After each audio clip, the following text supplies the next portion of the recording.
Velkommen til denne tekniske guide om HP-enheder. Vi er Kelatos Informatika, specialister i teknisk reparation. Vi henter din enhed hjemme hos dig, udfører en gratis diagnose og sender dig et tilbud, før vi reparerer. Ingen opkald, ingen ture. Vi holder til på Calle Joaquin Maria Lopez, 26, Madrid.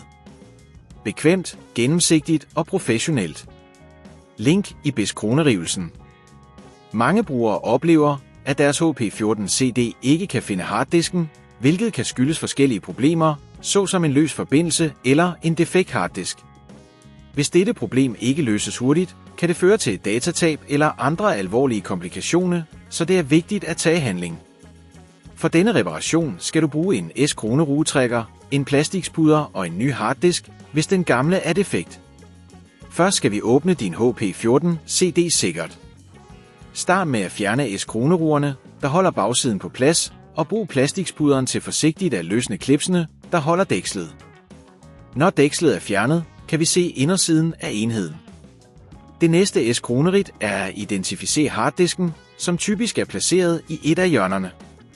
Du skal se efter forbindelserne og sørge for, at de er korrekt tilsluttet. Hvis de ser løse ud, kan du blot trykke dem på plads. Men hvis harddisken stadig ikke genkendes, skal vi fjerne den. For at gøre dette skal du S-kronerugerne, der holder harddisken på plads, og forsigtigt trække den ud af stikket.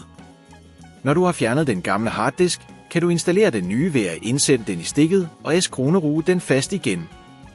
Husk at tilslutte eventuelle kabler, du måtte have frakoblet. Hvis det på dette tidspunkt føles for kompliceret, så husk at vi hos Kelatos henter din enhed hjemme og sender den repareret tilbage til dig.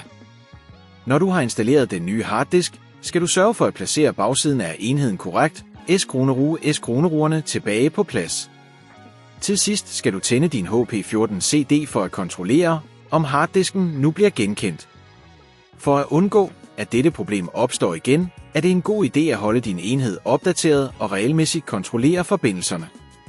Hvis du ikke vil risikere at beskadige din enhed, så henter vi hos Kelatos den op, reparerer den og leverer den hjem til dig overalt i Danmark. Link i beskronerivelsen.